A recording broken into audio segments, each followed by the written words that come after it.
હા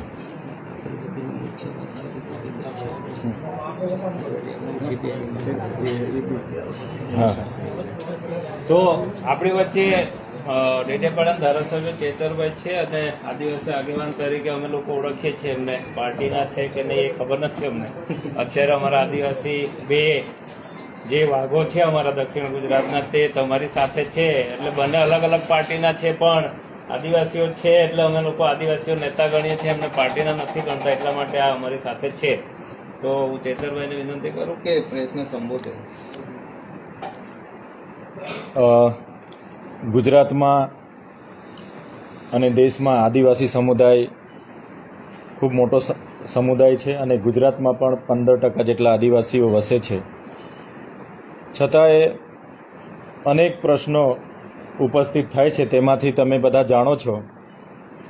હમણાં થોડા દિવસ પહેલાં એટલે કે 6 તારીખે સાંજે જે કેવડિયા ખાતે ટ્રાઇબલ મ્યુઝિયમ છે જેનું ખાતમુહૂર્ત દેશના વડાપ્રધાન શ્રી નરેન્દ્રભાઈ મોદીજીએ 31 ઓક્ટોબર 2018ના રોજ કર્યું હતું અને એ પ્રોજેક્ટ 257 કરોડના ખર્ચા બાદ પણ આજે ચાલુ હતો. અને એ જ ગામના બે યુવાનો સાંજે જમ્યા બાદ ત્યાં ફરવા માટે જાય છે અને કાયમની જેમ જ ત્યાં બેસે છે. ત્યારે એ જ પ્રોજેક્ટના કન્સ્ટ્રક્શન જે સત્યમ કન્સ્ટ્રક્શન અમદાવાદની એજન્સી હતી, એજન્સીના માણસો એમને ત્યાંથી પકડે છે, કપડાં ઉતારાવે છે અને એમને થાંભલા જોડે પિલ્લરો જોડે બાંધીને એટલી બેરહમીથી મારે છે કે લગભગ 3-3.5 કલાકનો માર ખાધા બાદ જયેશભાઈ સનાભાઈ તડવી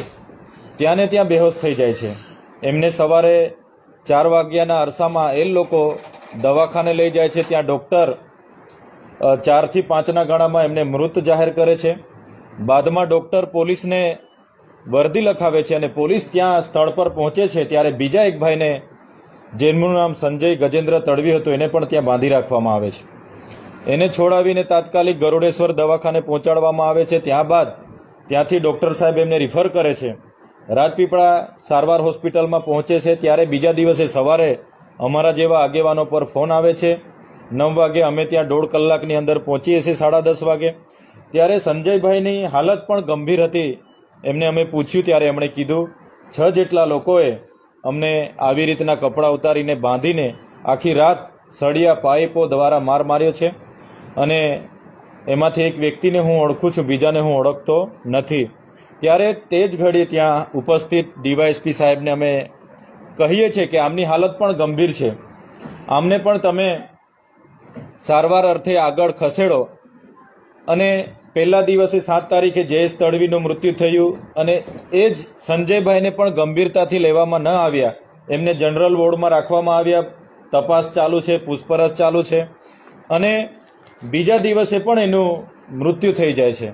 ત્યારે પ્રશ્ન એ ઉપસ્થિત થાય છે જે વિસ્તારમાં આટલો મોટો આદિવાસી સમાજ વસતો હોય, એ વિસ્તાર અમારો છે, વસ્તી અમારી છે અને અમે જમીનો આપી છે, છતાંય અમારા લોકોને આવી રીતના બેરહમીથી મારવામાં આવ્યો. અને મરી ગયા બાદ પોલીસ તંત્ર દ્વારા એવું સ્ટેટમેન્ટ આપવામાં આવ્યું કે એ લોકો તો ત્યાં ચોરી કરવા માટે ગયા હતા.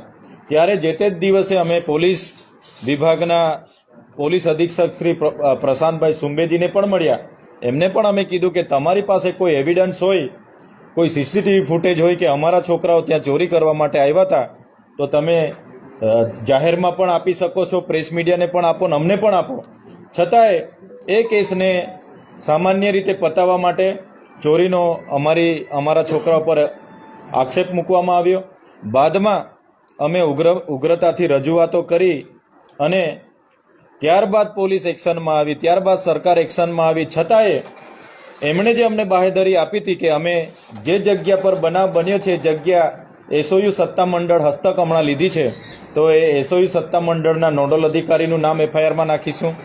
જે એજન્સીના કહેવાથી ત્યાંના લોકોએ માર માર્યો છે એજન્સીનું નામ નાખીશું. પણ આજ દિન સુધી એ એજન્સીનું નામ કે સત્તામંડળના નોડલ અધિકારીનું નામ એફઆઈઆરમાં નાખવામાં નથી આવ્યું. આજ દિન સુધી આપણે એફઆઈઆર ઓનલાઈનમાં સર્ચ કરીશું તો એફઆઈઆર પણ ઓનલાઈનમાં મૂકવામાં નથી આવી, ત્યારે અમને શંકા ઉપજાવે છે કે આ તમામ ઘટનામાં પોલીસ પણ કોઈના દબાણ હેઠળ કામ કરતી હશે એવું અમને લાગે છે. બધા જ આગેવાનો અમે ત્યાં ઉપસ્થિત હતા. અમે સામાજિક રીતે નક્કી કર્યું હતું કે 8 તારીખે 2 યુવાનોના મૃત્યુ થયા, ત્યારે 9 તારીખે કેવડિયા ગળદેશ્વર ખાતે અમે વિશ્વ આદિવાસી દિવસ નહીં મનાવીશું અને બંધ પાડીને આક્રોશ દિવસ મનાવીશું. ત્યારે સ્વયંભૂ શાંતિપૂર્ણ એ દિવસે ત્યાં બંધ રહ્યું અને અમે 8 તારીખે જ નક્કી કર્યું હતું કે 13 તારીખે જે 5 દિવસનું એ વિસ્તારમાં કાણ કે બેસણું કે એ દિવસે અમે બધા જ આગેવાનો ત્યાં શ્રદ્ધાંજલિ આપવા જઈશું અને અમે બધા જ એક આદિવાસી સમાજના આગેવાન તરીકે, પ્રતિનિધિ તરીકે અમે ત્યાં બધા જવાના હતા. 8 તારીખે પોલીસ અધિક્ષકને સહમતિથી અમે બધાને જાણ કરી, આહવાન કર્યું, છતાંય અમને એમના શ્રદ્ધાંજલિના બેસણાના કાર્યક્રમમાં તે દિવસે જવા દેવામાં નથી આવ્યા. અમે તમામ આગેવાનોને પોતપોતાના ઘરે નજરકેદ કરવામાં આવ્યા. ત્યારે સંવિધાનિક જે અમને અધિકારો મળ્યા છે, અમે એક મેસેજ આપવા માગતા હતા કે જ્યારે પણ આદિવાસી સમાજ સાથે આવા અત્યાચારો, અન્યાયો થશે ત્યારે અમે એક સંપ થઈને પક્ષ, પાર્ટી, સંગઠનો કે સંપ્રદાયોથી ઉપર આવીને એક એકતા બતાવીશું એ મેસેજ આપવા માગતા હતા. છતાંય અમને કેવડિયા પહોંચવા દેવામાં નથી આવ્યા. એટલા માટે અમે ચોક્કસ એવું માનીએ છીએ કે આ પોલીસની કામગીરીમાં પણ અમને શંકા ઉપજાવે છે અને આદિવાસી સમાજને એક નહીં થવા દેવા માટેની શાસક પક્ષની પણ એક મેલી મુરાદ હશે એવું અમે માનીએ છીએ. ત્યારે આવનાર દિવસોમાં આ કેવડિયાના યુવાનોને અગર પોલીસ ન્યાય નથી આપી શકતી તો સીબીઆઈની જાંચ અમે આજના આપણા માધ્યમથી માગણી કરીએ છીએ કે આમાં સીબીઆઈ તપાસ થાય અને જે પણ લોકો આમાં જવાબદાર છે એ લોકો પર કડકમાં કડક કાર્યવાહી કરીને અમારા યુવાનો જે એકનેક દીકરાઓ હતા જે મૃત્યુ પામ્યા છે એમના પરિવારને યોગ્ય ન્યાય મળે એ આજના આપના માધ્યમથી અમે માંગ કરીએ છીએ. ધન્યવાદ. Thank you very much. કોઈ પ્રેસ મીડિયાનો કોઈ સવાલ હોય તો. સામે રાયોટિંગ ને એટ્રોસિટી દાખલ કરીને ધરપકડ કરવામાં આવી છે, તેની તપાસ 6 આરોપી જે પોલીસ દ્વારા રજૂ કરવામાં આવ્યા છે એમાંથી 2 જે છોકરાઓ છે તો મજૂરિયા હતા. એ પોતે જે દિવસે આ બનાવ બન્યો એ દિવસે પણ ત્યાં કામ પર હતા. એમને આ બનાવ જરાય ખબર નહોતી, પણ સત્યમ કન્સ્ટ્રક્શનના માલિકે એમને કીધું કે તમે હાલના તબક્કે હાજર થઈ જાઓ, તમને જેલમાં રહીને પણ અમે પગાર આપીશું. આજે પણ એમને તમે મળવા જશો, આજે પણ એ જ કહેશે કે અમને પગાર આપવાના નાતે અમને રજૂ કરી અમે ફસાઈ ગયા છે, અમને અહીંથી છોડાવો. એટલે 6 માંથી 2 છોકરાઓ નિર્દોષ છે અને બીજા જે કંઈ છે એ આરોપી છે. 2 જણને બચાવવા માટે 2 મજૂરોને ત્યાં હાજર કરી દેવામાં આવ્યા છે. ષડયંત્ર છે અમારે એવું કેવું છે? આ આખો માનવ સર્જિત પૂર્વાયોજિત વધ કહેવાય છે. કેમ કે કોઈ માણસને આટલી બેરહેમીથી કોઈ પણ કારણ વગર, કોઈ તો કારણ હોવું જોઈએ, કોઈ પણ કારણ વગર બાંધીને કપડાં ઉતારીને મરી જાય ત્યાં સુધી મારવાનો, એટલે આ એક કેવી નિમ્ન કક્ષાની વિચારધારા હશે, વિચારસરણી હશે કે જે લોકોએ અમારા સમાજના યુવાનોને કેટલા નિમ્ન કક્ષાએ જઈને આટલી બેરહેમીથી માર્યા છે. ત્યારે અમે ખૂબ દુઃખી અને વ્યથિત છે. એટલા માટે અમે સીબીઆઈ તપાસની માંગ કરીએ છીએ, કેમ કે અમને પોલીસની તપાસ પર શંકા ઉપજાવે છે. ત્યાં અમે પહોંચીએ છીએ તો ઘરના કોઈ પણ વ્યક્તિને ત્યાં પહોંચવા દેવામાં નથી આવતા. અમે જઈએ બાદ અમે મળીએ છીએ ત્યારે અમે કહીએ છીએ કે અમને આટલી બધી ઈજા સાની થઈ, પછી કાર્યવાહી થાય છે. સાથે સાથે જે પણ પીએમના પંચક્યાસો કરવામાં આવેલા છે, ઇન્વેસ્ટનામામાં એક પણ ગામના કે ઘરના વ્યક્તિને અંદર લેવામાં નથી આવ્યા. પોલીસ અધિકારીઓ જ હાજરી બતાવીને બધું પંચક્યાસો અને ઇન્વેસ્ટનામા પણ એમણે ભર્યા છે. સાક્ષી પણ પંચો અને સાક્ષી પણ સ્થાનિક લોકોને લેવામાં નથી આવ્યા. એટલા માટે અમને શંકા ઉપજાવે છે કે કાલે ઉઠીને એજન્સી ખૂબ મોટી છે, મંત્રી તંત્રીઓ સાથે ઉઠનારી બેસનારી એજન્સી છે.